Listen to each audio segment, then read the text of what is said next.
Bangladesh cricket দল এখন দুবাইয়ে এশিয়া কাপ জয় করার উদ্দেশ্যে। অধিনায়ক লিটন দাসের নেতৃত্বে দল এবার চাইছে শিরোপা। তবে একটা চ্যালেঞ্জ খুব চোখে পড়ছে, সেটা হলো দলের মিডল অর্ডার ব্যাটিং।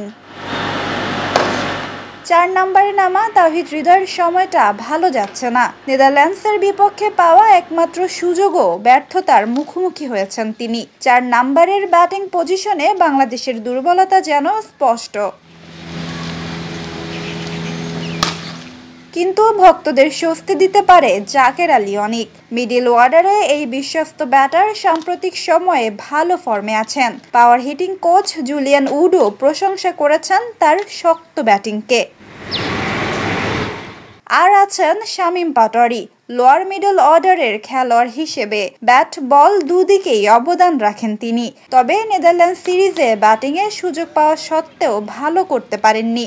অসুস্থতার কারণে স্কিল ট্রেনিং থেকেও কিছুটা দূরে ছিলেন এই ব্যাটার। শেখ মাহেদীর নামও মিডল অর্ডারে আলোচনায়।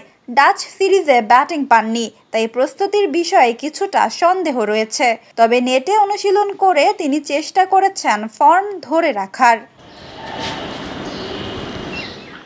শেষ মুহূর্তে দলে সংযোজন হয়েছে নুরুল হাসান সোহান এবং সাইফ হাসান। লিটন দাসের মতে সাইফ যে কোনো অবস্থানে খেলতে পারেন, টপ অর্ডার হোক বা মিডল অর্ডার। অন্যদিকে সোহান লোয়ার মিডল অর্ডারে তার ভয়ঙ্কর ব্যাটিং দেখিয়েছেন শেষ ম্যাচেও। এর পাশাপাশি সাইফুদ্দিন ও তানজিম সাকিবও ভালো ব্যাটিং করতে পারেন, তাই মিডল অর্ডারে কিছুটা শঙ্কা থাকলেও লোয়ার মিডল অর্ডার দিয়ে তা পুষিয়ে দিতে পারবে বাংলাদেশ।